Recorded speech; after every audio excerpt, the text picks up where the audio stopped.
Hello? Let me just check. How's this gonna go?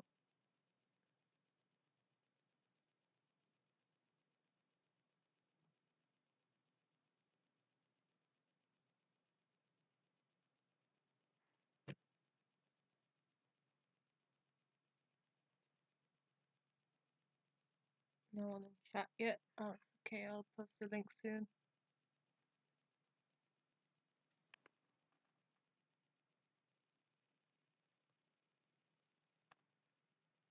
Okay, I think audio is working. Post link.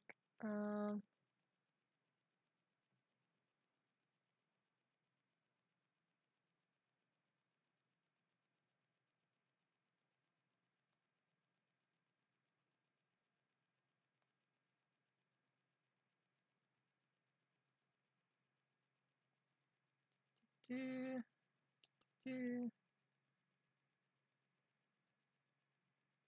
Yeah, a moment. See. Yeah, we're here when we watch. Increase audio. Just to make it a bit more loud. One sec.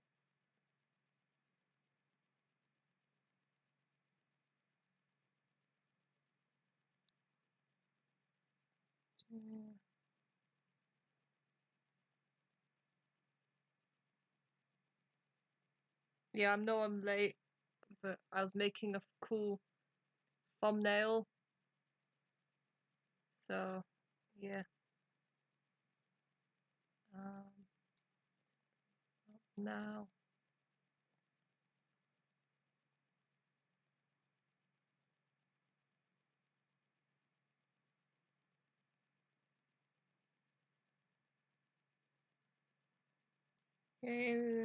Yeah, it's Fantano is the theme of this one.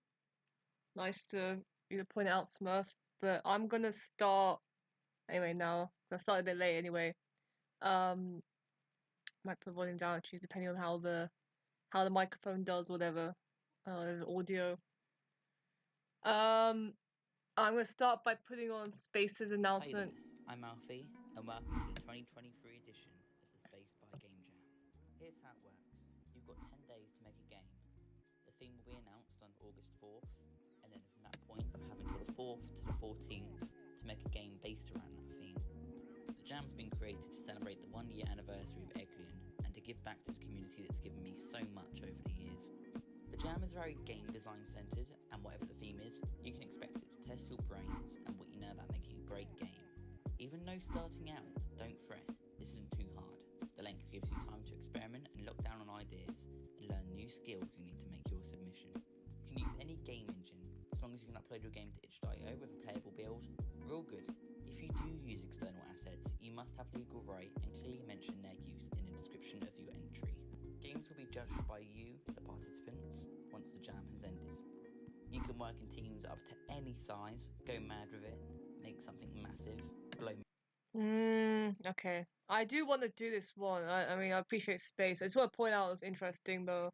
Space uploads so much, and he's made a game, and he's like really like successful. But somehow I still have more subs. So you should all subscribe to Space. He's cool. I'll say I will try my best to make something for this.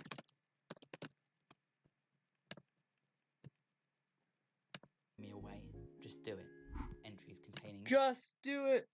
gore, violence. No. No. These are my favorite things. Why? Space, why? Nudity and strong language will be disqualified. If you don't quite get your submission in on time, you can always message me on Discord at SpaceBy and I'll get you sorted. Last but not least, have fun, enjoy the experience, and hopefully you can come out with a good game at the end. I wish you luck, and I'll be seeing. No, Croots. Yeah, but that's fun. It's okay. I can tone it down. I'll remove any swear words I accidentally put in.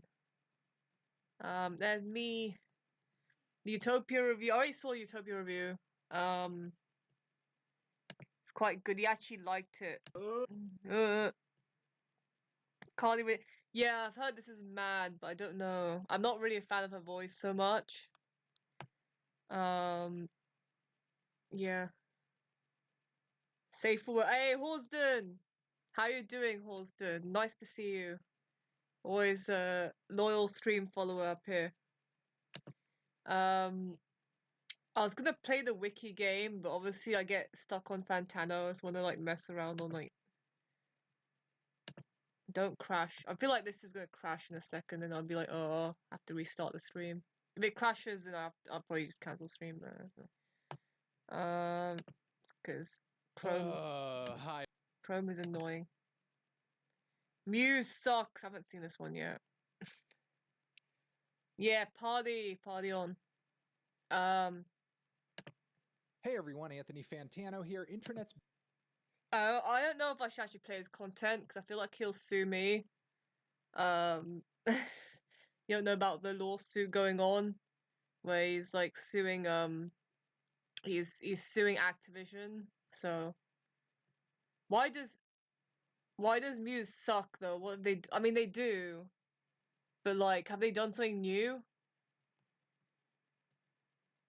Yeah, cause I like Origin of Symmetry, but then they went really downhill. I remember that one which was called what's it called? Simulation Theory or something. Like it was so bad. Like, I don't know. Yeah, Muse has not been good in recent years. Check out Reese. I didn't see his part. I actually didn't see this video. I saw this. I didn't see this one yet. What the hell? What is this? What kind of ads am I getting?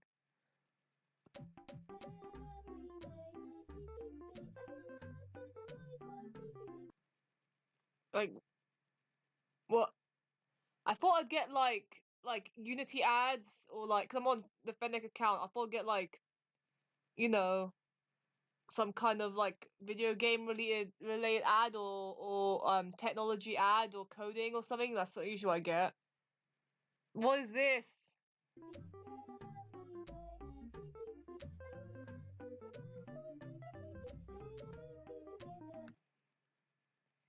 This is hyperpop for real, am I right? This is hyperpop. This is poppy. This is yeah, then okay, I can't do this anymore. Let's just skip the video. Last weekend, I played a very exciting tournament of golf with my friends. Reese, don't lie, okay? You don't have friends. Come on. He even put the friends logo in, like you know the no no no no no no no no no no no no no. He put the logo in just to like gaslight us a bit more that he has friends. Now, with this new passion I found for golf, I decided to take my love of game development and combine it with my newfound. Hey, I have friends. I got 2 in the stream right now. Yeah, exactly. I have a great singing voice. I just did I'm able to do guitar riffs in guitar riffs in my stream. Do imaginary count. Yeah, but I feel like Reese doesn't even have that. Reese has his monster. Because Reese will imagine like monsters, but I don't know how he can be friends with the monsters, right? I don't know. I don't think he'd imagine any human friends at least. Ab, you and Jude, yeah, exactly. You're my friends. Passion. So we're going to be creating a new series, and it's going to be about combining activities from real life with overrated video game genres. Today, let's create a golfing sim as an action survival game. I don't even know who won. 66? 69? Blue, He said the number. man. Are you serious? How did he get 69? What the hell? This game is actually so hard. Okay, so to begin the actual creation process, obviously we need an actual idea. So basically what I'm doing is I'm creating a party game where you're going to putt on some kind of green, there are zombies that are actually going to come out of the holes. And yeah, basically your objective is to kill these monsters in. You know that's not why I sent you the video, right? Like, it's I send you all those like Instagram posts of a certain Formula One driver. I don't care what he's saying. I'm literally not listening to what he's saying.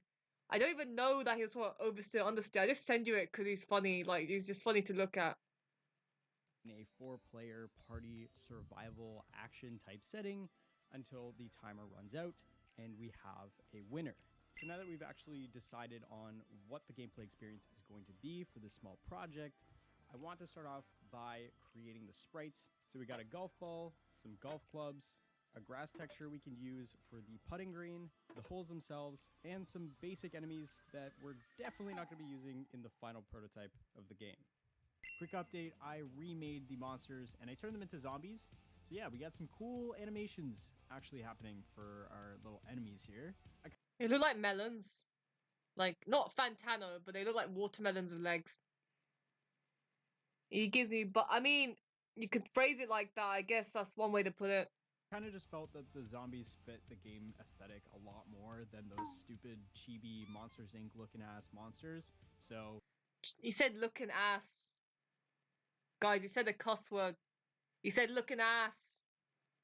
He's trying to talk like me now. I roast things like that.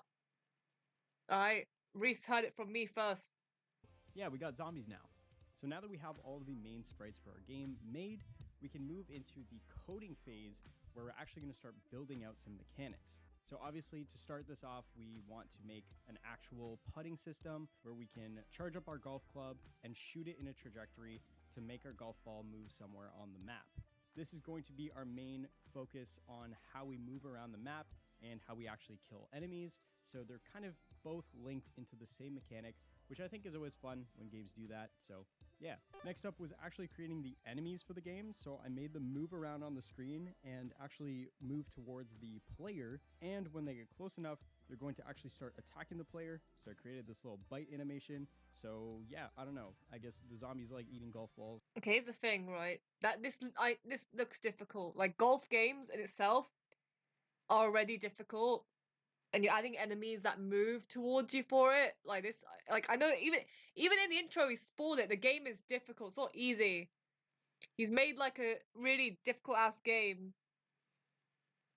Like, game. Here's the thing. The game.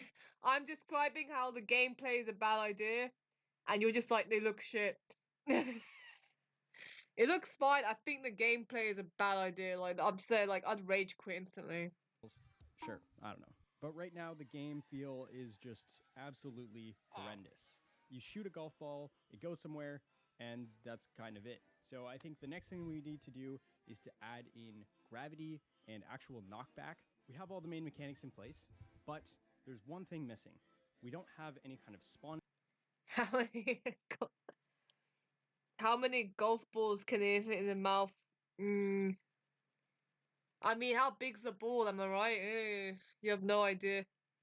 Them zombies can zombies can throw. How many rage games are I've made? How I made 3? I made 1. Actually, to be fair, Miss Cyanide was unintentionally really difficult, so I guess I made 2. I made at least 2 rage games. System. And so, like I talked at the beginning of this section 1 development. Yeah, Melon Man was intentionally hard. Like, Melon Man, I've called it a Highway to Hell. No, speeding bullet to heaven is not difficult. Like, people can beat that one. Like, that one's not a rage game, but Melon Man is meant to be a rage game, and Cyanide was accidentally a bit of a rage game. We actually want to make the zombies spawn out of the holes and make some kind of consequence for putting your hole, and make some kind of consequence. Dude, he made a joke. He made a your hole joke. What happened to Reese? Like, he used to be like Good Gifts level of like soft and family friendly. He just made a your hole joke. Like, what happened? consequence for putting into the hole instead of being some kind of good thing that happens in a normal set of golf rules. So this is what the current iteration of the game looks like, which honestly I'm pretty happy with so far. This has been about 2 days of work developing this game, so giving ourselves another few days to make this project, I think we are in the clear for making a polished party game based on golf. Before I go into the majorly important stuff of the polished gameplay, new visual effects, adding multiplayer, and all the awesome things we're going to add to this game, I want to mention that I couldn't have made this game in a healthy way without the help. I'm skipping your ad. We're currently at about 10 hours into the project, and we have this basic prototype of what we created over the last couple days. So what we'll be focusing on now is the actual polish and finishing the prototype of our game. So to get us started, we're going to actually have some kind of mechanic where we reset half the player's points if they land in the hole, a round timer that'll appear at the top of the screen to tell you how much time is left in the round before a winner is chosen, and then of course some quality of life updates like particles and a trail on the ball to emphasize the strength of the hit and the direction of the ball. The game's looking much better now, but it's time for the thing that I dreaded the most in this project, the aspect of game design that I am least familiar with, coding in AI. See, here's the thing. Most people just don't have 3 people on hand that they're always going to play with, but this is a 4-player party game, and so when you don't have slots to fill with real people, we have to create some kind of AI. If you want to know how my AI works for the game, basically all I did was I created a bunch of timers in place that will allow the bot to actually charge up their shot, shoot their shot, have some kind of Shoot your shot, am I right? I'm gonna shoot my shot. I'm gonna slide into Reese's DMs right now. I'm gonna shoot my shot. Should I do it? That'd be so funny. That'd be. I'll probably get banned from his Discord, but I kind of want to do it just because it sounds so funny. Like, I'll just caption this video, and then just straight up just DM him like I'm shooting my shot. I don't know. I don't know. He might be married. I don't even know. Like, I know Good Guess is married. He has a kid, but like I don't know about Reese. leeway time in between shots, and they're also going to be picking a specific target on the map and pointing towards their location. It's actually a lot simpler than I thought it would be, and only ended up taking me about 30 to 40 minutes, which honestly is a huge underestimate than what I thought it was going to be. And now for the first time, we can actually get a glimpse as to what the game looks like when you have 4 people playing at the same time. I also experimented with creating a few different map layouts with different objects, but now I think it's time for us to give this game a real test and try this out for the first time, being me, the programmer, against 3 other AI to see if I made a successful party game for the first time. Has he not made party game before? Maybe not. Alright, so this is my first test. I have not actually ever played this game before right now, playing with the Xbox controller, so I can actually use the X-axis that I put in earlier today, and hopefully I can kick some ass and take out these 3 AI, because I made the game and I made the AI, so I mean it should be simple. But anyway, let's get into it. So I'm gonna start the round. Yeah. Okay. Well, I swear he's used this font is like the Monster Tribe font as well. Like, he's kind of copied the same aesthetic here, so that's kind of, I don't know how I feel about that. 60 seconds. Let's put myself in a nice optimal position here. Missed like 6 shots already, and it went in the hole with 0 points, which is great. Oh my god, I'm doing so bad. These computers, what the hell? They keep taking my... Okay, so he doesn't...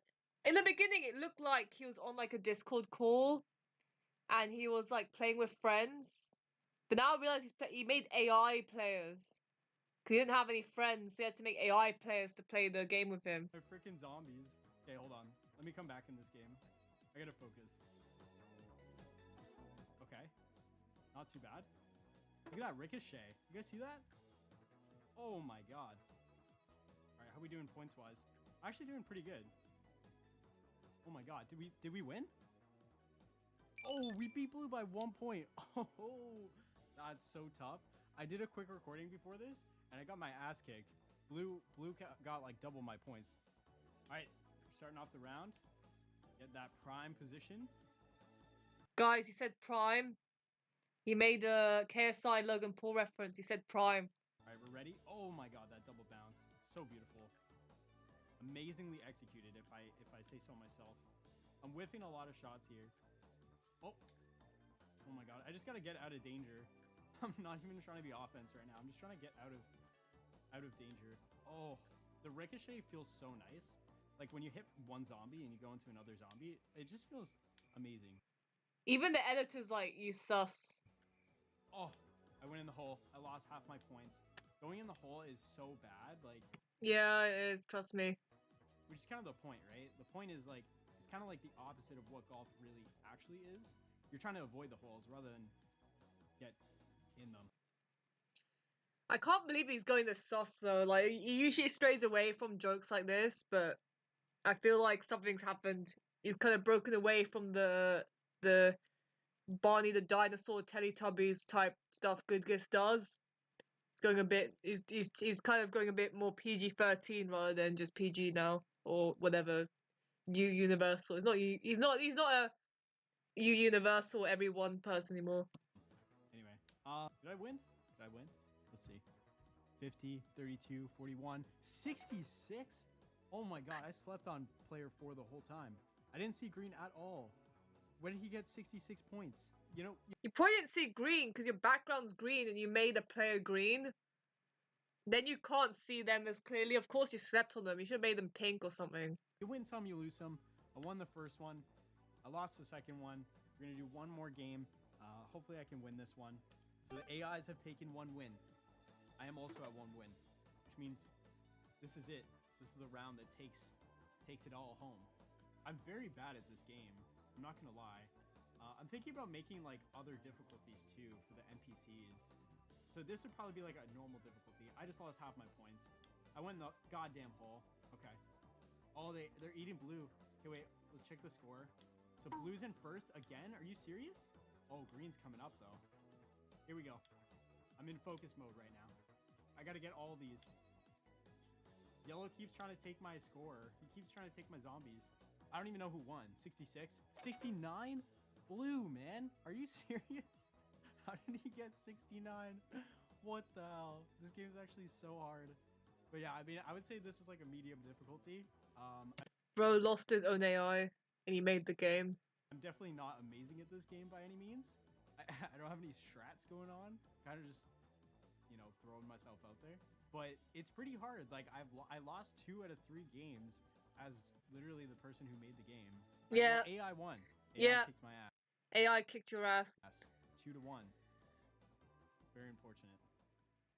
And that's what I got for my current iteration of putting zombies for money in my action golf simulator. The game's still... Alright. I'm gonna rate the video 6 out of 10. Needed more whole jokes. No, I'm kidding. It is good. It's good. They'll rise up and take over. Yeah. AI golfing over. No, the robots are gonna like gain sentience and then they're gonna invade your house and then like kick you in the head with a 9-iron. So Reese should not have made this game. Now we're all dead. Enemies are a bit too hard to see. Yeah, I saw.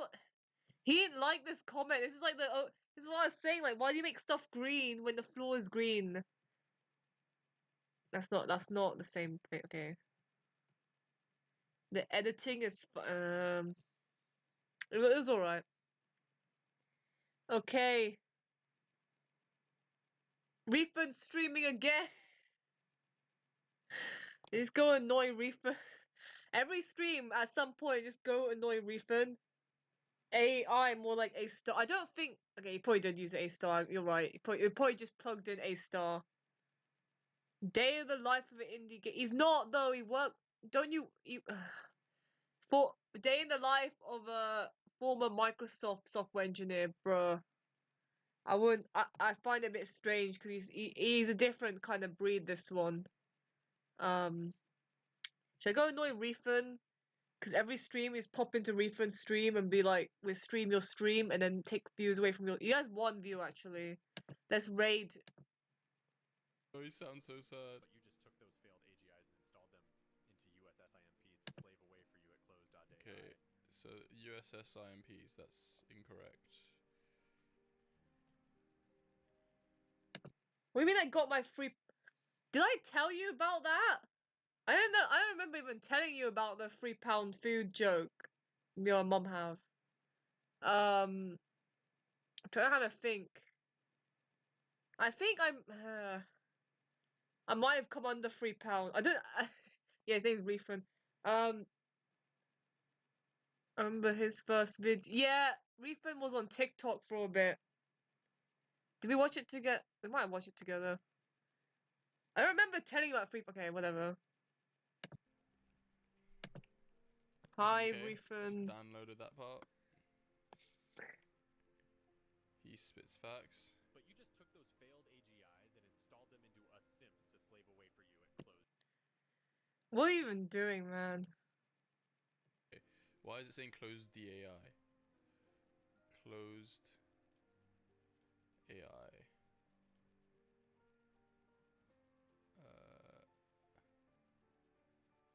Yeah, I do send it to my dad. I told you that. I didn't remember telling you that. Hopefully that's the one. And then we can go back and like update it so the subtitles show correctly. Bro, read my He's not noticing me. Into us simps to slave away for you at closed AI. He's... You sound so serious. Now we're too stupid to free ourselves and run away. What the... I love that. It's so stupid. Hello, Fennecfu. Long time. The same error happened. Hey. He noticed us, guys. I'm gonna play the Wikipedia game, though. Oh.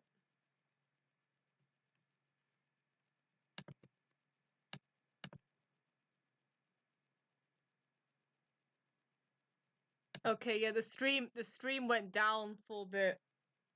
I don't know if everyone left. My stream just broke. Yeah. I said it might break, but like I didn't as soon as I opened the tab, it was like, nah, the stream's not gonna survive. I have to stay. I don't know. I might end up like rage quitting if it does that again. But oh, I was gonna play Wikipedia game, but Pinot Prime almost won GMTK, and I didn't see that.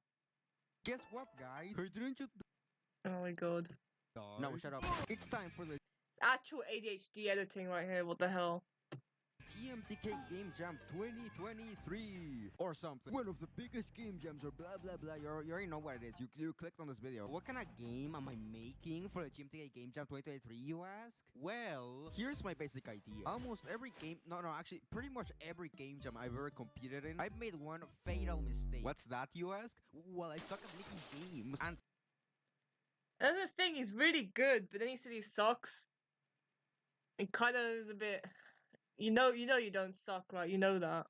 since I suck at making games, that means until I get better at making games, pretty much all of my game jam submissions are gonna suck. And yes, practice makes perfect, but like, what if instead I try to play to my strengths and make a good game? So what am I good at? Oh, me? Let's see, I guess I can make videos. Great, that works. But how can I trick people into playing a game that is quite literally just a video? Well, the answer's been in front of me all along. Think about it. Video game companies have been doing this since the freaking Ice Age. It's called Choose Your Own Adventure. It's like a game-making cheat code. Telltale Games have been doing... Oh, they shut down. Well, Bruh. we also got Ace Attorney, which is... Oh, they haven't made a game in 7 years. I feel like getting ahead. It's just so far. Like, there's a thing where I think it's Mr. Beast where I think it's every 5 seconds you have to change the shot, but this feels like every 2 seconds he's changing the shot. It's like built for TikTok audiences. Okay, that's cool. Whatever, I'm not a game company. You're not a game company. Here's my idea.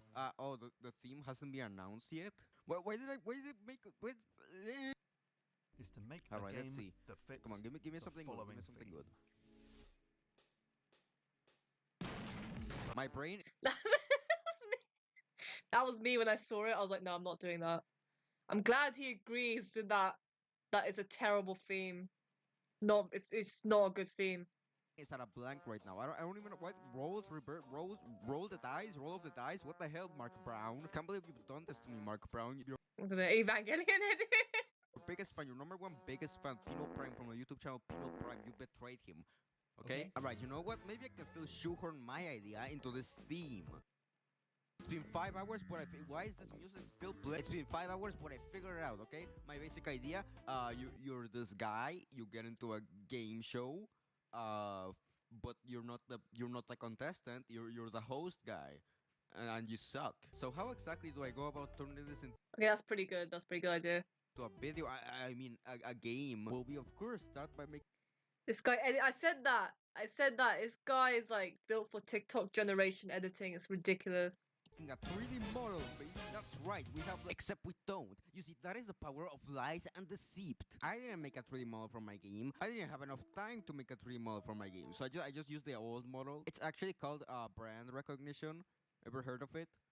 Idiot. So now we have a model, but I can't just have the model walk and talk around in a blank space. That's just like so lazy. So it's time to make a background. So I gathered a bunch of pictures from game shows and came up with this. Wow. Copyright. Oh, that kind of looks like garbage. Yeah, I know it looks like garbage, Tom. Well, you know what they say. No matter how disgusting and stupid your model looks, if you put a comic style shade on it, everyone will think it's cool and stylish. So I hopped into Blender and oh, never mind. That was actually pretty easy. Huh. Well, I feel kind of stupid now. So I made a couple of animations, hopped them into God, and how much time do I have? Ah, shit. Okay.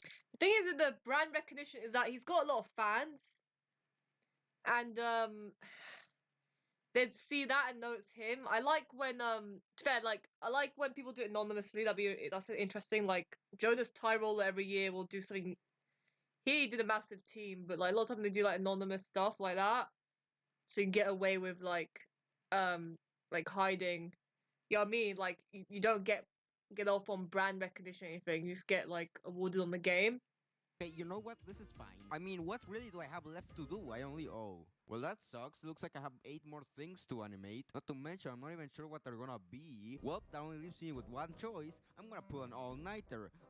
Hey, you random person over there. Can you entertain the camera for 12 hours? Okay, cool. Thanks. Bye. Hello, I'm Hana, and welcome to Hana's epic 3D explanatory extravaganza. What Pino's currently doing is animating desperately before jam time runs out, and having his pathetic life flash before his eyes before questioning what led him to this point. So let's talk a little bit about animation, shall we? Animation in 3D is quite similar to 2D animation, except the computer interpolates between each frame that you add. For example, if I grab your dad and move him over to the grocery store to get milk, Oh my god. interpolation will This is like so over. Like, how do you even have time to edit this? And like, oh my god. do its thing and move him He's gonna be the new Danny, of course. Like, but even Danny didn't do this much effort. Like, this is another level. from point A, which would be your house, to point B, which would be the grocery store. There are many different ways the computer could interpolate your animation, and you can tell how to do it through animation curves. For example, this curve would make the animation go slow at the start, speed up in the middle, and go slower at the end. Or this one, which would do the exact opposite. Or alternatively, the one that Pino uses, which has no interpolation. That's right, just throw all the stuff we just talked about out the window. Anyways, since 2D animation has nice interpolation like 3D does, recently, many animators You know, I did this checkered background first. You know that? The outro of all my videos, they have this checkered background. have chosen to turn interpolation off in their Do you know where it came from? Does anyone know where the checkered background in my videos comes from? animations, and make the in-betweens manually, usually at a lower frame rate, in order to make their animations feel more stylized. Gamers hate this. Back when I actually have another video idea, but I need to figure out whether I can do it or not, because it's going to be a massive project if I do it, and like I need time. No, it's not Mario 64. Here's a hint. It's from one of my own games. One of my games uses a checkered background, which I then took and put it in my own videos as an outro, as a reference to that other game. But they're also responsible for making 60 FPS remakes of anime openings, so I don't really think their opinion should be valued. Oh, by the way, and once you finish animating, shaders are a great way to... Okay, I'm back. Now shoo, get out. I'm back. It's the next day, and I have somehow finished all of the endings, which is crazy. But apparently, the game works on every single computer except mine, which is just so cool. Now, just to wait 6 days to get the results. I'm gonna slumber for 6 days straight. He edits this in iMovie. That's how now I know he's using iMovie. Ah, what the hell? Where am I? A talking lamp? You know what? Sure, why not? Oh yeah, I did do that, didn't I? No. I think he's an artist. That's why he's able to do all this. This video gives me with that. It's just too much going on. It's like those movies where there's just like too much going on, like Uncut Gems or Babylon. You know, those movies are just like crazy shots and you don't know what the hell's good. Like you don't know where to look. Same thing here.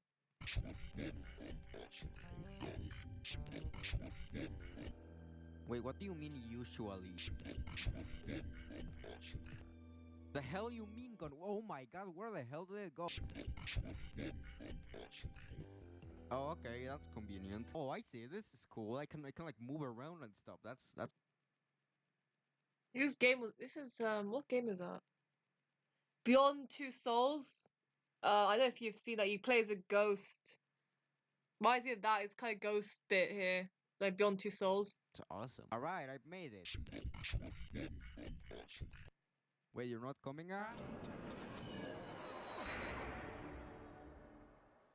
All right, the results are in. The checkered background, okay, is from Melon Man. If you go back to Melon Man, you'll see that the checkered background is the thematical menu and stuff. I ended up ranking as 170. So Bro, you 170. Fair, anything like top 1000 in GMTK is good, but from the title, I thought he'd be like top 10, top 20 or something. I feel clickbaited. It's such a clickbait title. Like it's like 170 is really good, but it's not like you didn't almost win. You didn't almost win. Yeah, it's out of thousands, but like it doesn't justify the title. This is not top 100 could have even justified the title, but not 170. I lost by 70 votes, which is just so cool. There's my body, and it seems to be recording a video by itself. That's kind of weird. Am I sleepwalking? Oh well, better find out by entering my body and resurrecting myself. Yeah, I think about top 20%, top 10. I don't think there's 10,000 entries this year, right? No, 10. Like 10. How many entries? Wait, how top 20% would be? He's more. He's no. He's top like. He'd be at least top 10%, maybe top 5%. But that's not close to winning because you still have over 100 people up above like your score.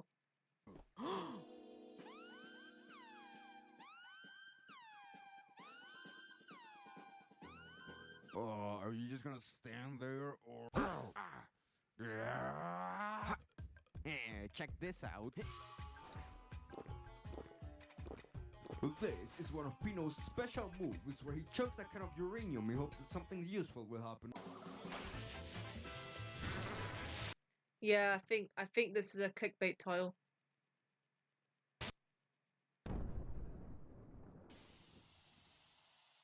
Whoop, now that that's taken care of, where was I? Oh right, the GMTK game jam. Bruh. Okay. I don't agree at all. I don't think. I think this is massive clickbait. I've seen people use this exact title for GMTK, and they meant to say they're top 10 or something. They actually were like top 10 or something, or 11. No, 11th position or something. Not top 200. It's a bit ridiculous.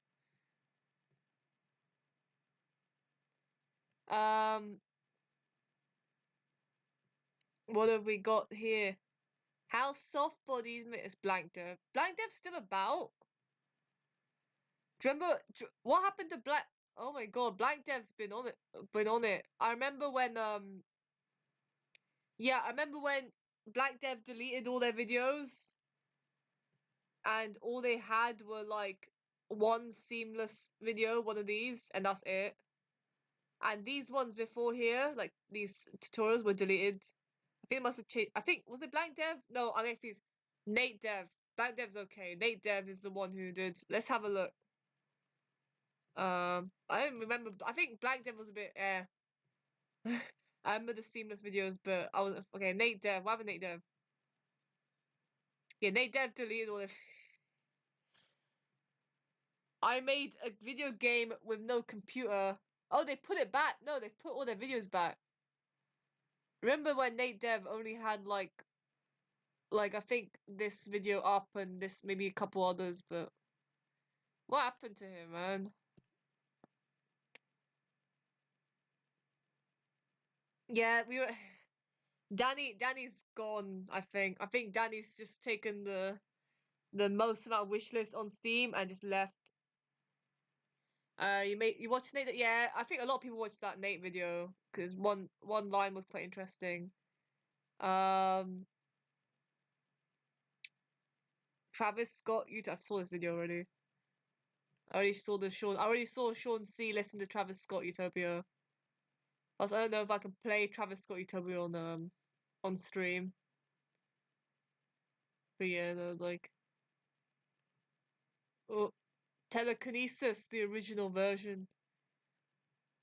Get a DMCA. Cartman start. I'm not putting on South Park. But yeah. What even are these recommendations? This is random. Remaking Kirby and Game Maker. Forcing to recreate. Yeah, there's already Saw Patrol because Saw is coming out the same day as Paw Patrol, but that's not gonna work out. No one's watching Paw Patrol seriously, so we're not gonna get another Barbenheimer for a while. This person streamed for 7 hours.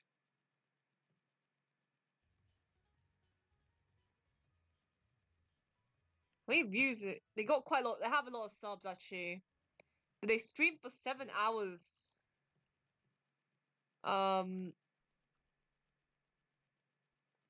It's pixel art. Making a platform, it looks like. I don't even know who this person is. Does anyone know this one? No, Utopia. No, Utopia is good. Alright, Utopia is good. Okay, let me get on my Utopia. Okay. Well, first of all, let's check out who this is. They play Brawlhalla, but they're also a game dev now. Okay, I get it. I get it. They're more of they're a Brawlhalla person. All right, no. Let me talk to you about Utopia. Okay. You have like you have like Astroworld be like so simple because you have like let me get DMCA'd on this because like I need to talk about this, right? So you have Astroworld and Astroworld's really good. Okay, Astroworld is probably like it's up there with like best rap albums, right? But there's a problem with it. I'll go into that with the most of Grammarly once this ad is over. free. It's Kayla on behalf of Grammarly. Yeah, you know, like Yosemite, like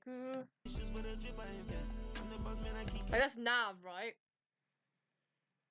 Now this is good, but most songs in Astroworld sound like this. Plus, they're really safe. Like you can play this in your car at any party, whatever. People will be chill with it, right? But Utopia is so like out there. It's so like intensely like nuts that it scares people. But that makes it just so much more unique and like different, right? Like what is that? Like that's like it's in a minor key to start with. You have like crazy drums going on.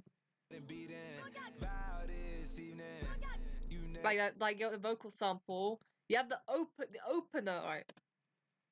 Travis is like mainly good at openers. Like he has personally, this is a big surprise to most people. My favorite Travis opener is on Birds, which is everyone hates, but everyone thinks Birds is his worst album, but I actually quite like Birds, and it has the best opener on it. But Utopia's opener is like crazy. Okay, like just the intro, like that is like okay. First of all, it sets you in with like a ethereal ethereal like intro, and then you just get like hit by.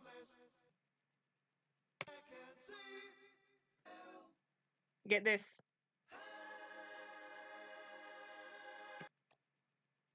And then wait. Like that's so good. Though that drum beat is so good.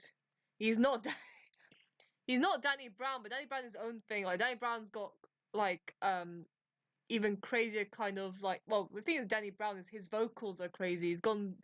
He's got his like kind of own like instrument in his voice. It's like squeaking stuff. But like Travis, I don't know this, but Travis is very much kind of a product of Kanye, right? He's a student. He was Kanye's student. And Travis actually worked on some of Yeezus, which is why this album has so much like ridiculous Yeezus like sounding stuff. That and the fact that Kanye actually produced a fair amount of this as well. But if you look at like a comparison, right? Like people really mash it up. Like it's kind of it's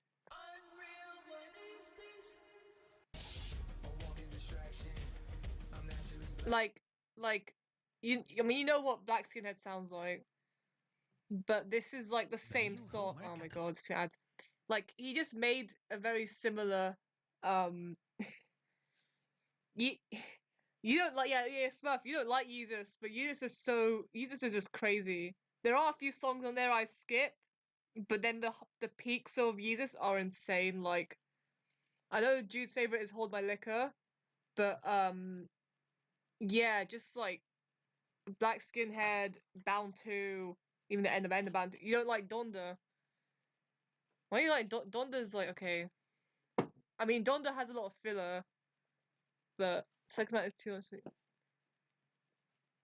Look, are you just copying like Sean C? Sean C said the same thing. Sean C said it's too much of Yeezus that he didn't like it. This isn't a catalogue. Blood on Leaves is good. The Blood on Leaves is mainly carried by the drop. Well, you get. I think my favorite of these is probably New Slaves. New Slaves is like intense beat the whole time, and then the outro is like so good. It's our life. It's not. This is a minimalist catalog.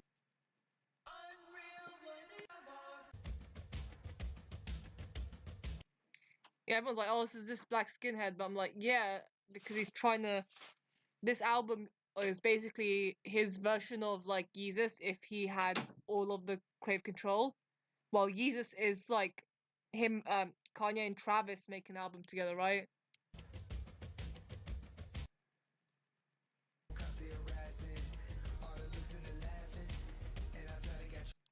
You know who? Come on, you know who Sean C is. You mentioned him before. You know Sean C. This one. He just uploads final thoughts. I have a bit more positivity stored up in my body around the album, having listened to it. Why do you say things like that? It's so soft. This way he's. I know what he means, but he's phrased it like so badly. 4 more times since the initial drop. Specifically around a few of the tracks that I thought were a little too lengthy. More specifically, Schizo. Schizo is a track. I like Schizo was a good song, but Sean C didn't like it because he was like, "Oh, it's too long. It doesn't go anywhere." But I'm like, no, like it hits. It hits. Guys, I'm so excited. Travis Scott Utopia finally came out. Let's give it a listen. 3, 2, 1. This is a classic. This is a hit. This is a classic. True. I mean, Fantano gave it 7, and that's quite generous for Fantano. Like, Fantano tries to lower everyone's scores. But I got really mad today because I found out Fantano gave M83 a 4. And I'm like still mad about that. What is it? Utopia until I hear a good song. 32 seconds. Yeah, okay, I'm surprised. Some people just memeing it because it's so like they're hype. There was so hype. There's so much hype. There was like years of hype behind it. To be fair, I made a fishing game where you are the fish. Oh, you're on site more than yeah.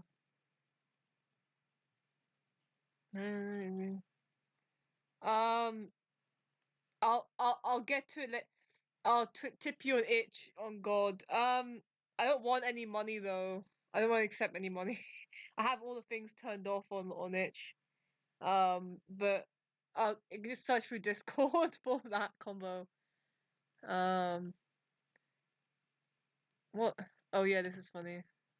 I was just going to tell you that I know what you were thinking about Mike Flynn today. It was the old MF Doom line. Snitches telling all their business, sitting in court and being their own star witness. That's like my favorite videos. Is like you could just strap like quotes in news. That's so funny. Yeah, streams going off the rails just because I'm like, okay, time to talk about Utopia. Time to process this album. Okay, let's go back to a few things like indie dev. Hi everyone, I'm Vector, and Vector's from Despicable Me. He's now an indie game dev, so that's a good thing, right? Go Vector. I'm making a game called The Tale of Lumi, and today I'll be talking about 5 mistakes that I'm somehow still making when developing my own games. Okay, so let's start with scope updates. Classic, but still. I'm constantly updating the scope of my games, and recently, with the title update on my latest game, some major components shifted. Okay, let's skip this one because everyone knows. Don't scope creep. Causing the estimated Don't scope creep release date to change as well. Changing the scope usually means one of two things: either bad planning or feature creep. Yeah, that's what it's called, feature creep. Well, scope creep and feature creep, similar things, but bad planning. That doesn't mean it's bad to like have the scope creep come in for bad planning. That means you just should have planned earlier, but you might as well fix it then. Sometimes we update the game because revisions are constantly being made, but whenever the scope changes drastically, then something happened. Sometimes for better, but most times for worse. So keep your initial time frame and do not make changes unless they are absolutely necessary.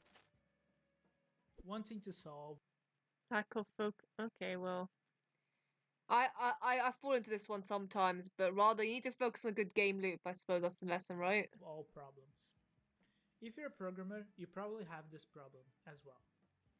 But here's what I learned. Most problems are not worth solving. We only get results for the important problems we solve. And if we spend too much time trying to figure out why that blade of grass keep coming off the ground, then the game will never get done. So next I have something that is really hard to fix for me.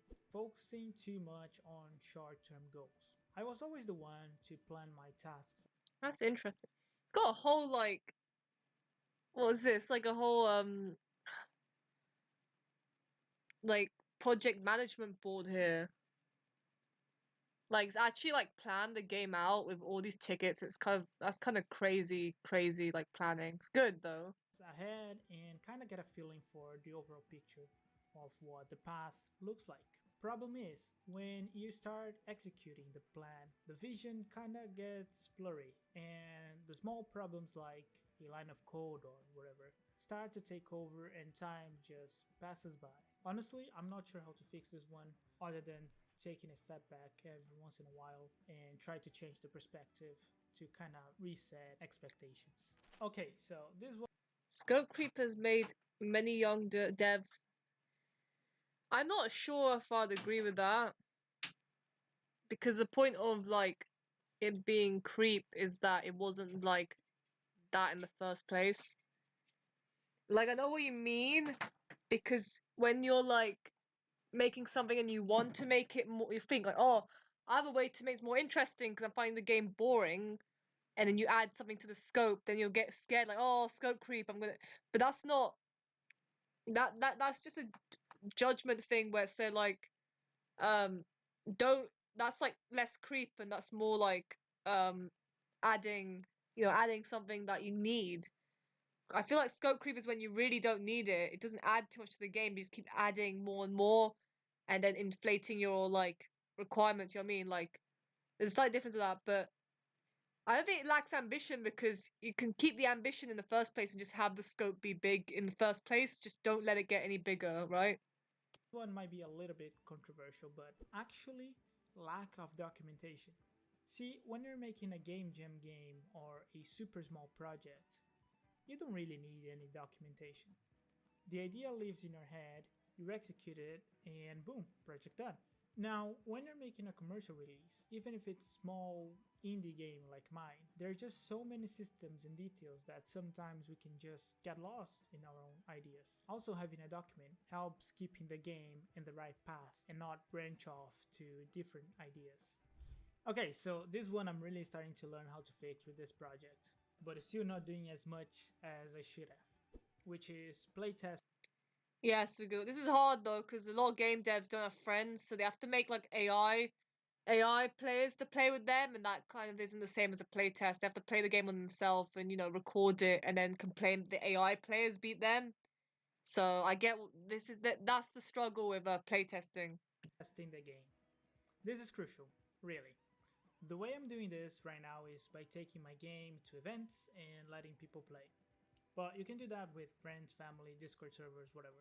I don't believe it's too Yeah, I mean the scope creep take I'd say is kind of cold compared to what you said about Utopia, hard to find people to help out. That is considering you are willing to return the favor. Okay. Cool video. Give this guy a sub if you haven't seen him out yet. Pretty decent video. What is that? Snot type game? What's wrong with some people? Snot type game? Travis Scott's Utopia is out, and here are some. Nah, he's gonna sue me. I can't do it. He's gonna sue me. He's gonna sue my sue my ass. New injury is this new? Or is it a release of like I didn't see it on my Spotify. I'll have a look. I'm usually on top of that, you know what I mean? Like on top of new releases, but oh my god. Rap snitches, but it never stopped. Counter sue. I'm not Activision. I can't counter sue. I feel like if Fantano like sued me, then I'd lose. I'd just be like, yeah, sure, whatever.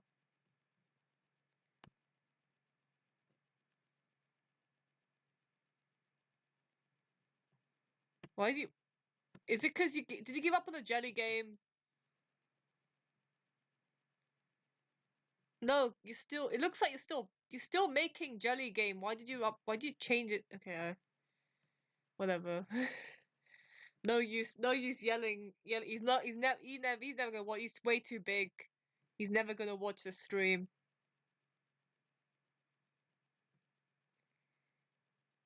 Adding a huge wrecking ball. I'm gonna get copyright strike for singing the song. He made a Minecraft copy. It's not actually Minecraft copy. It's more like a Stardew Valley copy. Honestly, you watch the devlogs. It's like it's Stardew Valley but 2D. Yeah, it's like literally that's what the game is. Actually, like Slime Rancher, Stardew Valley type. Was it worth the wait? Was it worth the wait?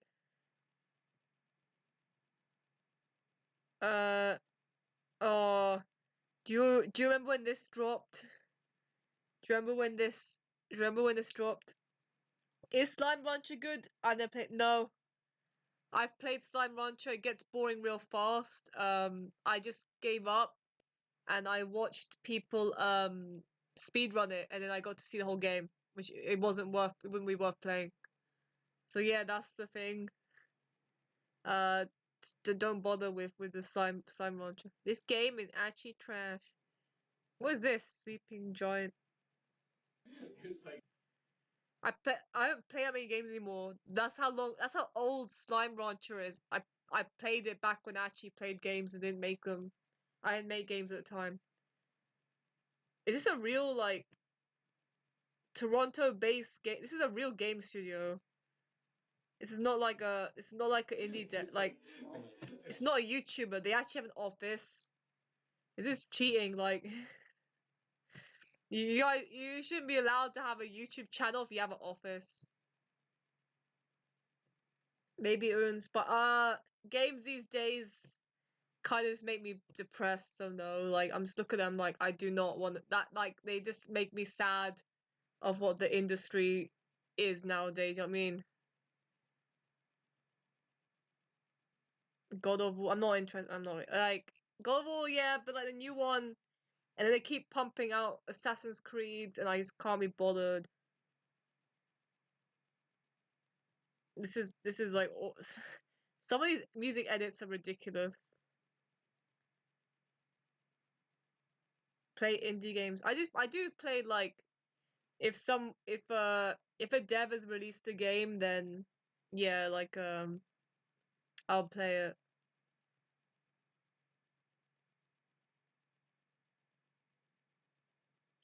What Uncharted and okay. This guy did a face reveal. Hello and welcome. Oh my god, this guy. So here's a challenge.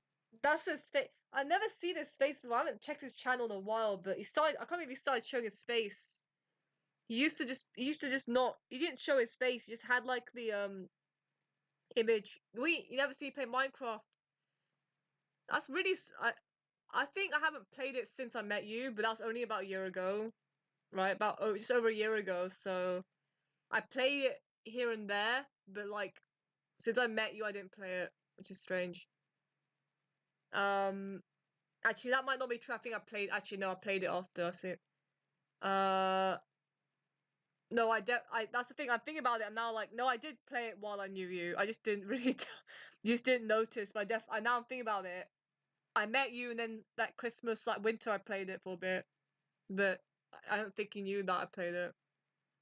Because I'm saying like, nah, it was more recent than that when I last played Minecraft. I do come back to it here and there, mainly because like people just like want to make server or mod or like mod something or I don't know. Sometimes I just feel like it. That I use the All Sky pack, which is a huge pack with over 200. This is an ad.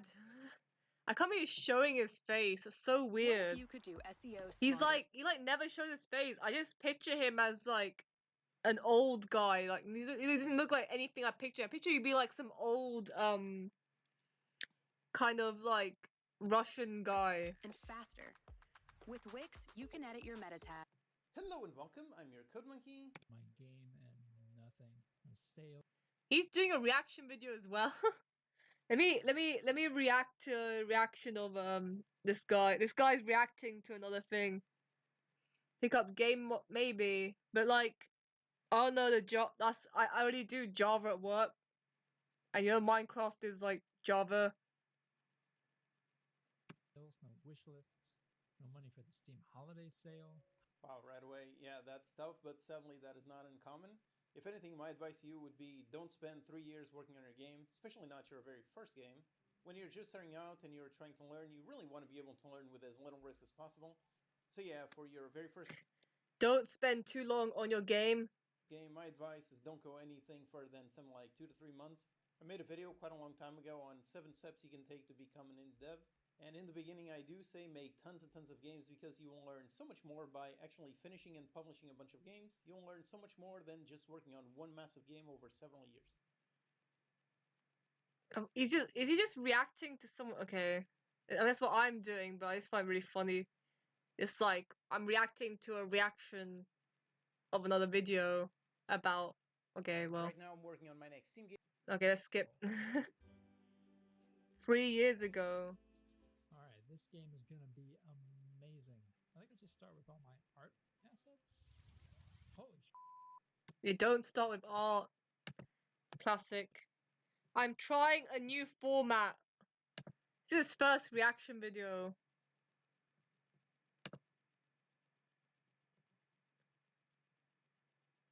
People don't like it either. They're like, we miss you just doing some. It's usually just parkour, and him just like phoning off the points of a script. I find like what a normal one of his videos are like without his face in there. I don't know why his face has appeared suddenly, but. Hello and welcome. Courses to the point where it's just B-roll. Not use it. And he's answering the questions or like. Hello and welcome. I'm your. Technically, that would be a 5x. code. It's just like B-roll of games. Like it's I'm not used to seeing his face. I find it really strange.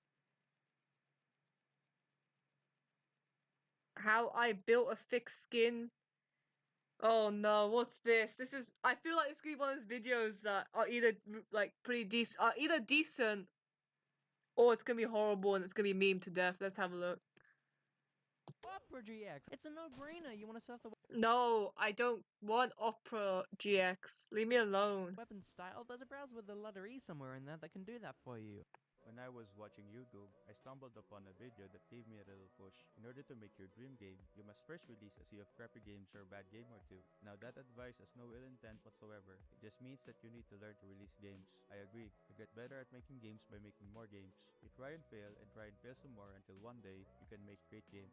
Treat your failures as experience points. The more Why is this 1 minute long and it reads like a poem? I'm not like, what is this video? He's right, but like this feels like it'd be the outro to a longer video where you go more in detail about like the struggles of starting a game dev. XP you gain, the more you level up. Mileage is key as far as the game goes. In my indie career, most of the games under my belt were in the form of game jams. I won some of them, and I had fun making most of them. Overall, I earned a whopping $2.48 from Itch and Game Jolt doing game jams for more than a decade. As for analytics, here's what I have on Itch, and my most played game in Game Jolt was Cinders, and that was 5 years ago. And yes, all of these games were made in a game jam. I made games for a hobby, made some tutorials to give back to the community. I also tried the mobile market and have my apps expired. Recently, I made a hyper-casual mobile game for 8 months only for it to be rejected in the App Store. And now I'm planning on making my first game outside a game jam. I didn't do so much marketing before, and now I'm planning on building an audience using YouTube. I'll be getting my feet wet again in making a game. Alright, I think this is the ad. This is like an ad. look forward to all your games in the you made $2. Congrats. You made $2 off Itch. Congrats. I saw South Park in my recommended. Who is this? What? These are all people I've never seen before as well. Like, who is this? This is his first. You made one video two months ago. Let's see the comments. Do I know anyone in the comments? No, I don't. This is weird. Like, what happened is like random people on this on Game Dev Tube now. You know what I mean? Where's Bargy? I made only up into a multiplayer game. I made Mario into a shooter game. Let's find another one. I'm gonna keep going. Keep the. I made it into a game. I remade Mario Kart. It's a into a different game.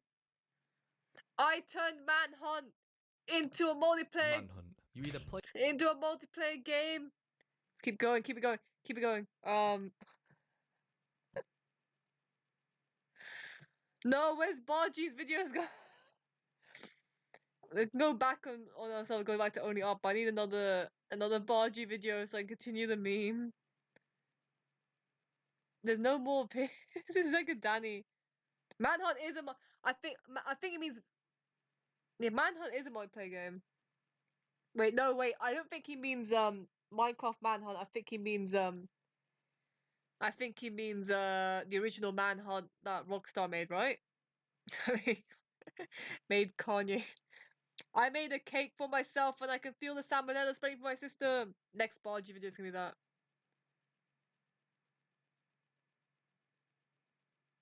No.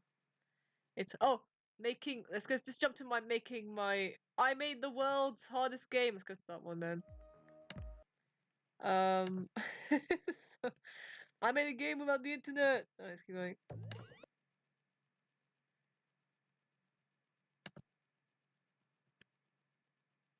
Yeah, I don't think. Yeah, he's kind of stopped. There's no more recommendations of like just me being annoying with Bargy. Oh, someone else is. Who is this? Who's streaming? Should we raid someone else's stream again?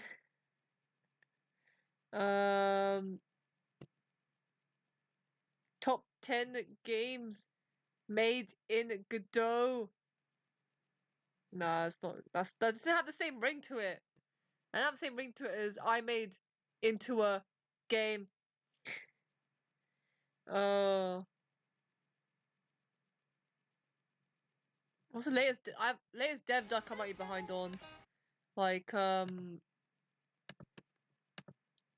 yeah, craft your camp. I didn't really see that one. I saw. everyone, thanks for joining me for. I saw object placement. I didn't see craft your camp. I added lore to my indie game. Well, no, I'm sorry, but we're not clicking on that one. For another devlog for Dauphin, my 2D RPG about a marine biologist that I'm building with the Godot engine. I'm joining you today on a very lovely Sunday morning. I've made it to the point in the weekend where I've knocked out all my chores and had plenty of time to relax, so I'm feeling charged. When you get a dog, actually, you had a dog before, but when do you get this dog? This dog doesn't look like the other dog. Up and ready to make some development progress. Oh, maybe it's just the camera angle. I thought it was massive, but no. The camera was on the floor, so I thought the dog was like 10 times the size of like what it is. It's giving me like the stare that look at. The plan today is to pick up where we left off in the last episode with the object placement system, but to take it in a slightly new direction. Over the past few weeks, I've been building out the core of that system, allowing the player to select objects from their inventory, place them into the world, make the correct collision checks to figure out if you can place something in a particular spot, and I've also built in the ability for the player to remove those objects from the world and save them to the world when you save and quit the game and reopen it. It's great to have this very vanilla technical foundation in place, but now it's time to actually focus our efforts on using that to build a Dauphin-specific gameplay system. And as I've mentioned before, that's going to be the player's ability to create campsites on islands that they've discovered. Campsites in Dauphin, even in their most basic state, will provide the player with a few immediate benefits.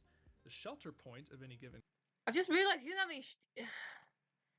I feel like the game's lacking some shaders or something. Like, I haven't seen footage in a while, but I forgot just how, like, simple, like, the pixel art is. You know what I mean? It's quite small bit and there's not much shading going on. And campsite will act as a save point as well as a place for the player to rest and recover and pass in-game time. The campsite... How do you get this to 11 minutes? Oh, Skeffels is still here. Yeah, I'm just gonna skip on that one, to be fair, because I feel like he is just gonna go through that for like 11 minutes. I was gonna play more Travis Scott. Kanye West, but only the best 15 seconds of each song. It's gonna be it's not gonna be the right one. What? I didn't even see this one. I'm so like behind on my YouTube lore. Dev Duck does not sound interesting in his own game. Yeah, that's the point. I click off his I tend to get halfway through his videos and I realize it just doesn't seem right anymore. I've kind of missed like his kind of passionate voice. Tom Scott stopping his weekly vids. Okay. That's what I mean, like he's been working on Dauphin for like I remember when he started Dauphin. That was like so long ago, like 3 years ago. Nothing beats EE broadband at handling lag, so bring on game night. This is home broadband made for gaming. So many Turn ads. on the magic with Display Lumino. Meet the new generation of illuminated wall art. Hey, what's up guys, it's Ben Bonk, and welcome back to the 41st Slime Keep. How do I load the slime? Okay, here's the thing with Slime Keep, right? It was meant to be just like a dungeon crawler that's green, like chill, right? You have slimes, you have knives, and then he added like guns, and then it got out of hand, and he added like tanks, and he added like stereo systems, and like I'm so confused. Devlog. In this devlog, I added a bunch of lore rooms and started working on music systems in the game. Also, if you're new here, Slimekeep is a fast-paced roguelike where you must kill and capture slimes to stop the corruption that has infected your land. Without further ado, let's get into it. So to start off, I tried experimenting with a bit of new polish for the game. The first of which, having these bullet shells have a chance to stick to the ground after shooting instead of just always disappearing like they used to.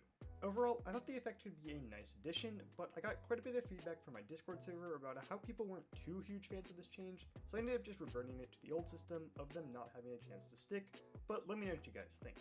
Continuing on adding bits of polish though, I added the I mean, did you cook it for long enough?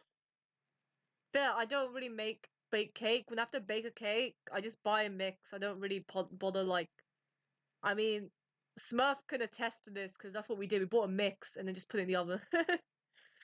Like actually making cake from scratch is just a pain. These little puddles of slime goop that spawn after slimes jump. These puddles will disappear shortly after, but if the slime dies with the puddle active, the puddle will stay there, kind of leaving some residue and change to the room. I think this small change went a long way, but switching gears for a second, Rookrak in my Discord server made this flashy and really cool casino sign, which was... Why is there a casino in your dungeon crawler? Red velvet cake. Yeah, exactly. Like it's just we just bought it from the shop. The red velvet cake was good. I cooked it enough, but the ingredients on top was uninspired. Should still taste edible. Just wouldn't taste much, right? It should be fine. See, why is it? As I mean, like you just put so much random shit in this game that's meant to be like in the dungeon and fantasy and stuff. Why is there a casino? Why you got slots and like a dealer table? It's so nuts. Way better than the previous solution. So with his permission, I got to update the casino, and boom, it looks way better now. Anyways, let's get back to adding more polish. Do you know what? We talked about scope creep earlier, and I was like saying like, scope creep's not lack of is not over ambition. It's when you just keep you may have a key concept and you just keep adding stuff, even though it adds nothing to the game. It's just annoying. You just keep adding and adding stuff. This is what's happened to Slime Keep. Variety to the rooms in the game, as I'll be honest, that was one of the biggest critiques I had of the game so far, and it's something that I really wanted to focus on for a while. Just cover it in icing sugar or syrup or honey or like cake icing. You'll be fine. A few members in the community always like the idea of adding pits to rooms, and while I was initially hesitant, I eventually gave in and decided to make this pit tile set, which I think surprisingly turned out better than I thought. I then started programming the logic for these pits, and shortly after, I made this test pit, where once a player walked into it, they would fall down and take 1 damage. That's a good feature because it actually fits with the dungeon theme, like you have pits in dungeons. Then came the very tedious process of going through every room in the game and manually adding these pits. This took quite a while, but by the end, I think this edition turned out great. And if you're wondering... I know, but like, I'm just saying, here's an example of actual scope creep for everyone's reference. Having a casino and tanks and beatboxing DJs in your dungeon game. You know, I don't know what happened here. You can actually dash over these pits, which I think is nice. Back on the topic of slimes though, I worked on making slimes squish even more than they used to when they jumped and landed to really sell their squishy feeling, which I think helped a bunch. I also wasn't a huge fan about how slimes used to take damage with this kind of jarring yellow flash effect, so I modified it to be more like how bosses in the game take damage, with a sort of fade in and fade out flash effect.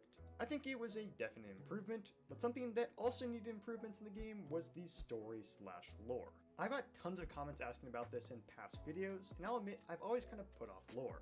Until now, that is. Look, we all know that the Slime King is bad and ruined the lives of slimes living in Slimetopia.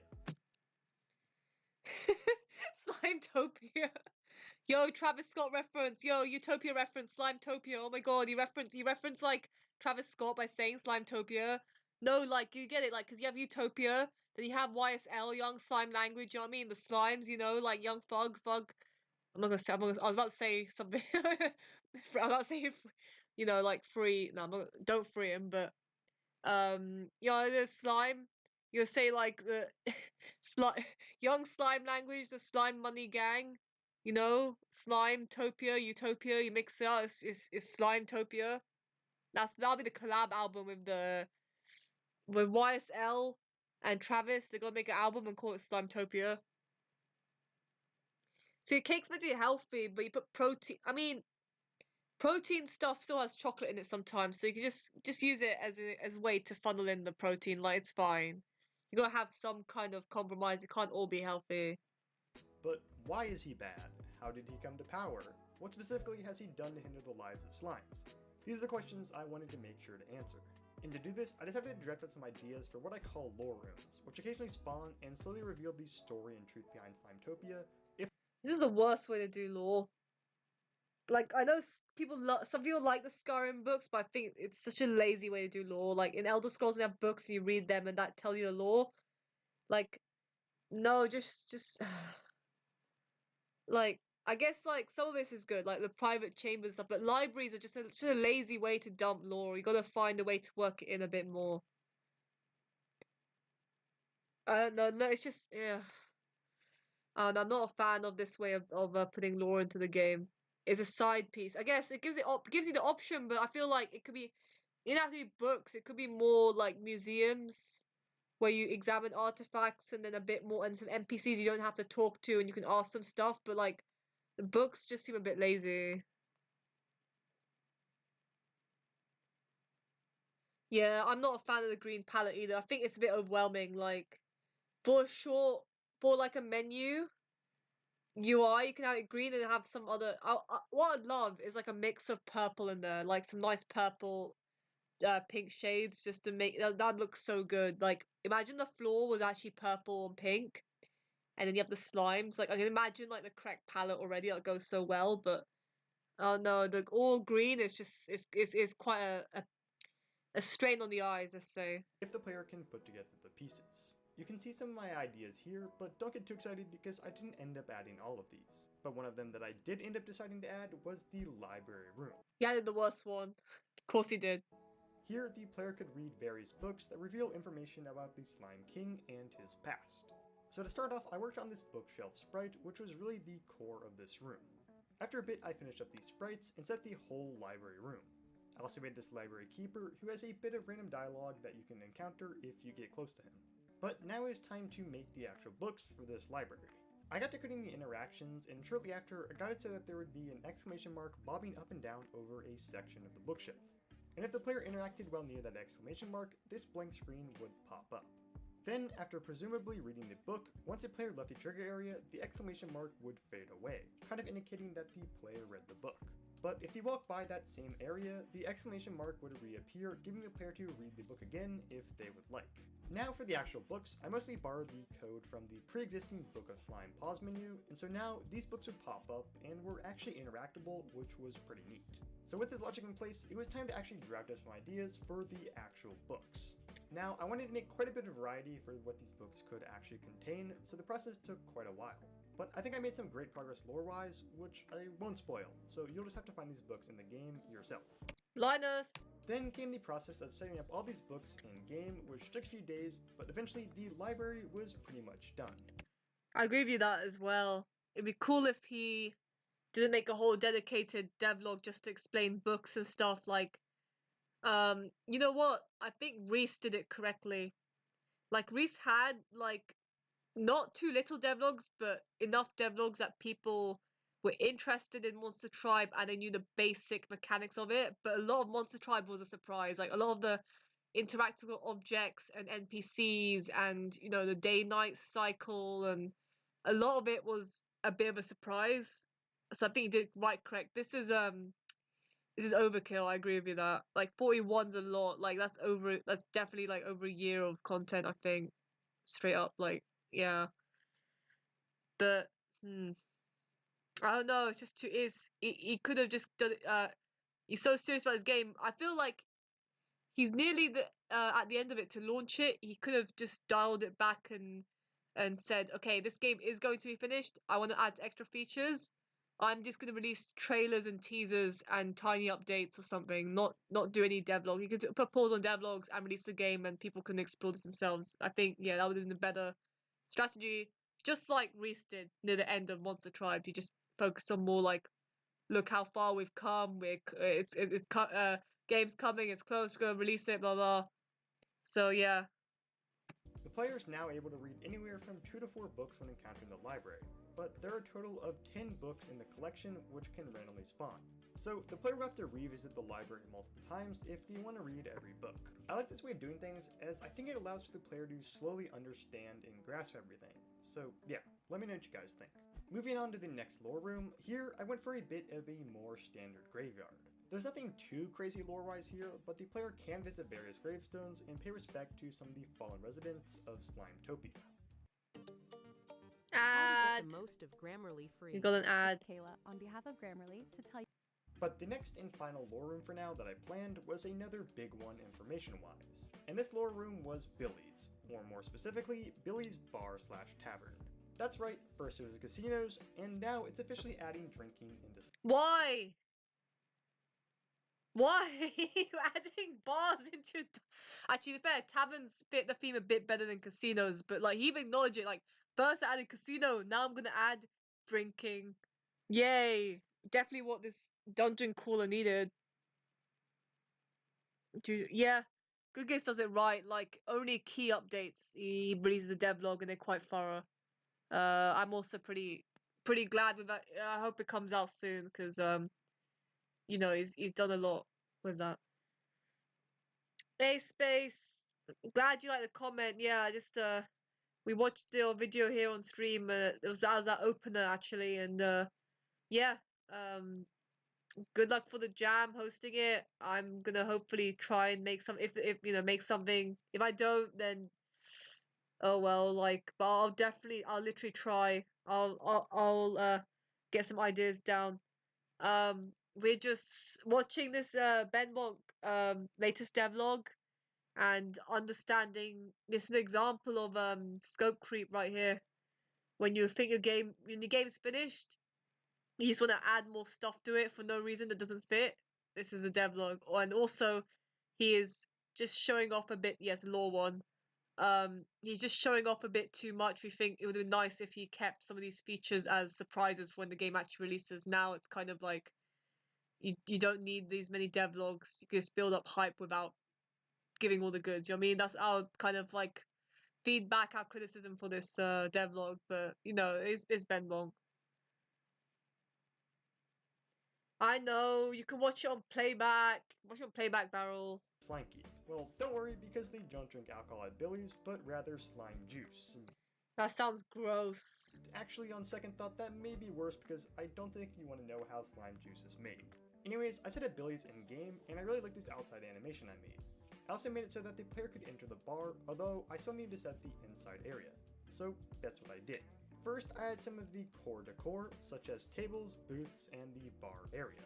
This was a good start, but the whole tavern area still looked pretty plain, so I added a bunch of drinks to the tables and decorations to the back wall, which I think turned out great. But next up, this bar was looking pretty empty, so I created a bunch of NPCs to liven things up.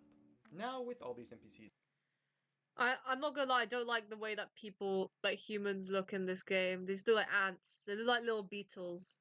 Alcohol would have been like, you get wasted and wake up and that would have been fun. You know what?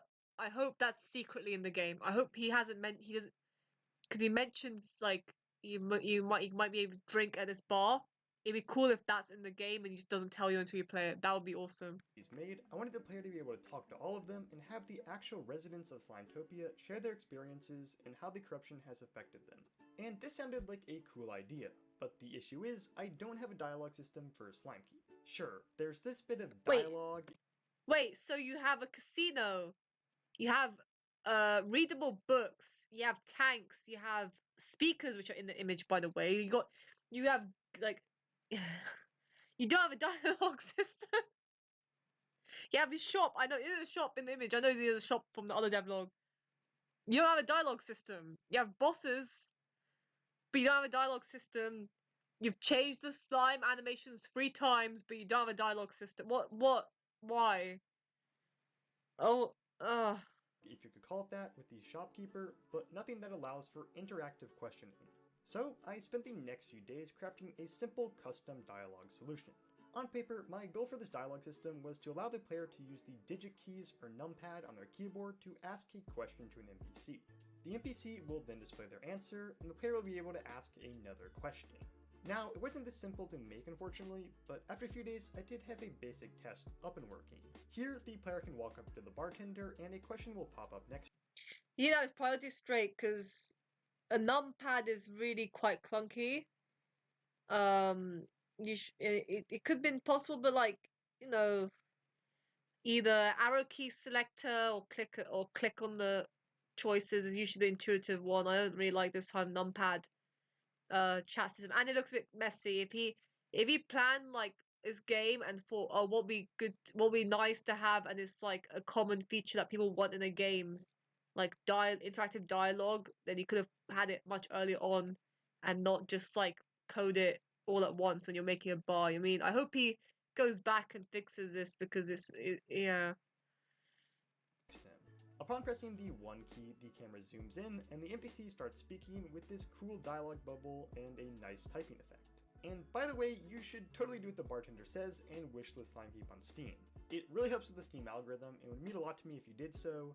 Link is in the description. But back to the dialogue, as you saw, I also ended up adding the ability for these answers to be broken up into multiple lines, if that makes any sense. Because A, I anticipated some answers to be pretty long and not be able to fit into the small text box, and B, hey, I think it helps a lot to have big chunks of text broken into these smaller bubbles, one chunk at a time. Anyways, this felt like a great start. And if you're wondering, this system kind of works by having each NPC have a list of dialogue options, which was a basic custom class I made with a question field as well as an array of strings for the answer chunks to that specific question. This was nice because this system was pretty flexible this way, and hypothetically, I could have NPCs contain hundreds of individual questions and answer chunks to those questions if I wanted to. But now with that done, I spent a ton of time writing all kinds of questions and Thanks for reacting to my reaction space. Answers for each NPC, so now they can ask you a bunch of questions which will reveal more about Slimetopia in the process. And hey, you can also play a kind of scuffed darts game with this guy, which I think is pretty neat. I also kind of borrowed from my library. Can have some of it in moderation. I'll try and keep it clean, honestly. I feel like unless I get super inspired and I need to have some implication, I try and keep it clean. Concept and limiting information, where each NPC in the tavern has a few core questions that you can always ask them. But they also have a few random questions, which means that you'll have to visit them multiple times to fully read all their dialogue options. Anyways, that's Billy's, and I'm really happy with how it turned out. Okay, now let's switch gears for a bit, because right now there are around 50 total enemy rooms in Slimekeep, 10 for each of the 5 difficulty levels. Nah, no more super happy bowling friends. Nah. That game was just for that event, and it's very mid. It's not my worst, but it's very mid, so yeah. In the game. However, I got a bit of feedback that this was frankly too little, and people would frequently recognize rooms due to how few of them there were. And I'll admit this was definitely true, so I spent the next few days designing a ton more rooms for the game. You did this, you could have just... This is the one time I'd recommend it, but you should have done procedure generation. Like, he should have done it. The palette is frustrating me, would have been so much, but that's why I said, like, I think purple and pink would have been so good. Look at this! This is a Unity, like, background color he's added in just as filler to make it stand out. This would have been nice, like, in the actual game. But no, it's just green. The angel shoot was... Yeah, that was... I'm quite proud of that one. People ask, like, what game do you think is your favorite? I tend to pick, Speeding Bullet to Heaven, just because I really pay attention to the art, and I know I gas myself up a bit, but I like the dialogue. I think it's funny. Started off by laying the foundations for each new room with just the walls and the floors. Then I moved on to adding the inside terrain with these collidable objects. And finally, I added in a bunch of polish with grass, pits, destructible objects, and so on. This ended up taking quite a while overall, but in the end I had around 25 new rooms for the game, which I later ended up increasing to over 30. All I had to do now was set up these rooms with enemies, and boom, now the game's rooms felt like they had way more variety. Who's that? Is that Griv? I don't even know who this is. Shout out in the chat who this new person is. Might be Griv, actually. I'd love to see more visual new... Thanks. I mean... Here's the thing, right? I know it's my strong suit to make those kind of story-based games. Even when I say, people ask what kind of games you make, I say story-based ones. Usually narrative focus, right? But the issue I have is that I want to step out my comfort zone a bit. Like, I want to be a bit more adventurous, or like, you know, develop my skills in other areas of game development more. Because I got decent at art and stories, right? That's why it works okay, but I feel like I wish I was better at designing gameplay loops, just because they are really fun. But whenever I come up with a gameplay loop, I can come up with them. They're just really boring, and I hate playing the gameplay loops that I make. So, you know, I wish I could, like, be better at them, so I gotta practice, you know? So I think if there'll be a jam, I'll try and make something a bit more arcadey. I know that's why that's why I focus on Speeding Bullet to Heaven, because it's not a narrative focused game, it's an arcade shooter. It just has a little bit of narrative woven in just for fun, but the main focus of it is like dodging, you're dodging spears and enemies and you're shooting and it looks cool and it has cool music and whatever. Like, the focus of that was not narrative, and I liked how I did something different and it paid off compared to like all the other games, which is just like text. But yeah.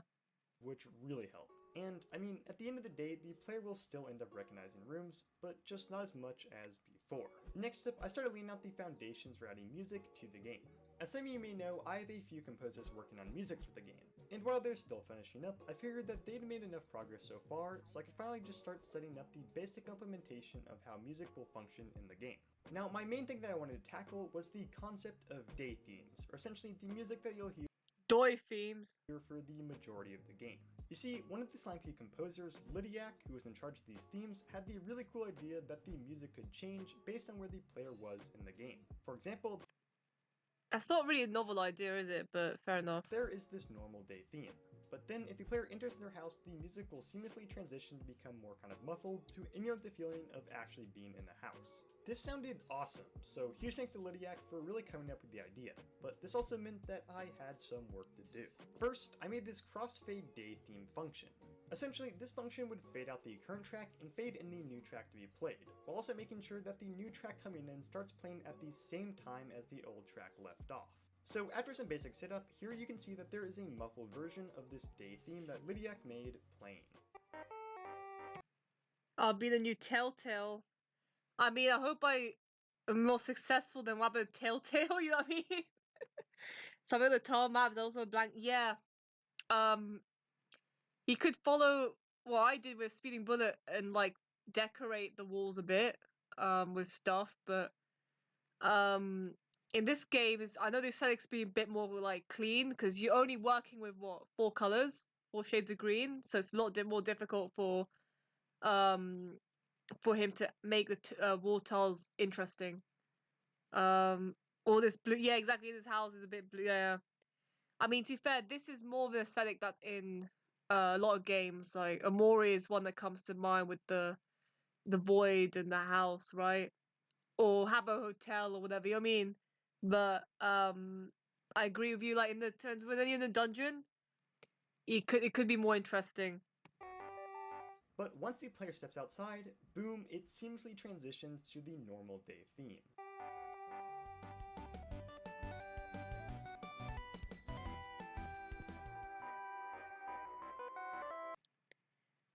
My ears kind of hurt.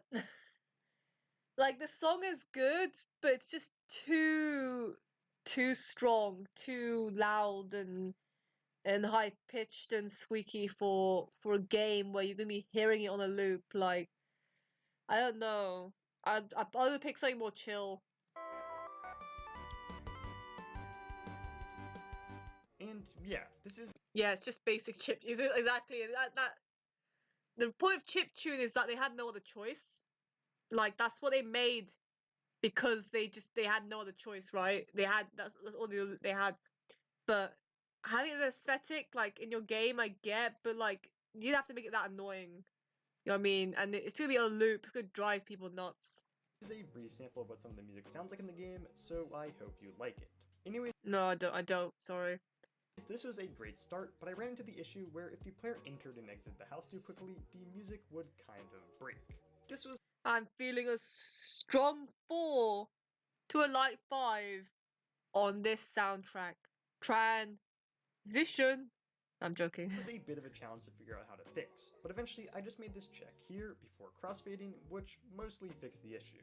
I then started setting up the logic for the rest of the unique tracks that could be faded into. For example, take this dock area, where the music perfectly transitions into a super calm version of the main theme, which I think sounds great. Oh, that's so much better. Can this be the normal music? Can this be the actual music and you have the annoying one only when it's like intense or something, when you're fighting a boss? Like this is so much nicer. This should be the main like music you hear.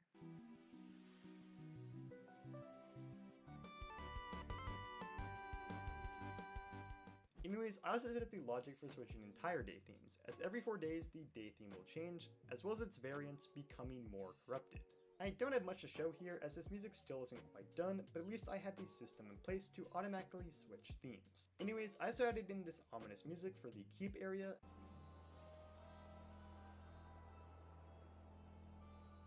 And that's alright, that was alright. I mean, in all these games, yeah, I mean, I don't mind it being predictable. You're gonna be inspired by something, and I guess everyone's, it might be cliche, but if it works, it works. You only pick the game on sale, that's fair. I'm not really a fan of dungeon crawlers in the first place, so I don't know. I'd probably be the same suit and be like, oh, if it's on sale, I'll pick it up, but I'm not gonna be a day one buyer of this one. Music for the corridor area, which Lydiac also made. Then I added this computer theme to the computer, which another one of the composers, Splash, made, as well as his death screen theme, which also ended up having actually 5 variants. Anyways, that's just a bit of a sneak peek of the music for now. I'll make sure to showcase more in the future, but I hope you. This makes me appreciate Jude so much, because they just do like the best music. You gotta show some love for Jude for doing the most incredible music for all the games I make, so I don't have to have music like this in my game. Like what you hear so far. So yeah, that's all I have for this devlog. Hope you liked it, and make sure to consider wishlisting Slimekeep on Steam and subscribing to the channel if you like these videos. Anyways, thanks for watching, and I'll see you in the next one. Bye. Bye-bye. Okay. My thoughts, slime, I'll rate this video 5 slimes out of 10, my slime. And yeah. Let's just do a little quick comment browse.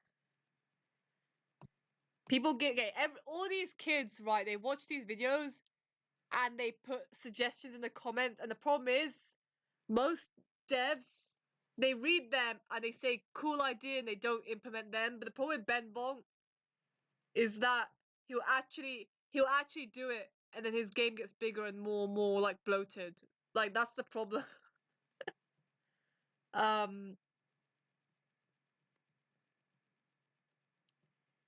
Actual good constructive criticism. Okay, well, let's see if he does that. This is a lot better. I was thinking this, like, books should be collectible or something. Like, they shouldn't really just appear randomly. It's so, like, I don't know. I feel like no one would figure that out, that it just appears randomly. Just not sure. I want to revert the system. Yeah, just delete it. Just delete everything.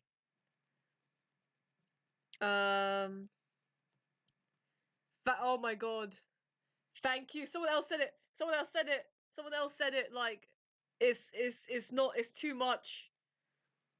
It's too much doing this lore like this. Is really. It's not a good way to do lore. Someone else said it.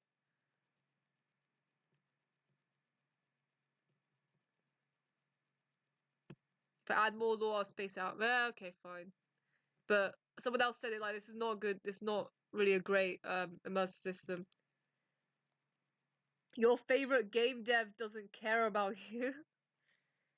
Maybe I should make that video. I could like use like the Ludwig like thumbnail and put my face on it and be like, your favorite game dev doesn't care about you. It'd get attention. I'm not sure of good attention, but it would get attention. Yeah, there's some camera work needs to be fixed on dialogue system. Someone wants to use it, fine. Okay, well, this is okay. Yeah, people give more suggestions like, what if people abilities disappear and they die? Wouldn't it be that funny? I'm like, no. Okay, no, that's a bad suggestion, but okay. I might wrap it up here. It's getting a little late and I got work tomorrow.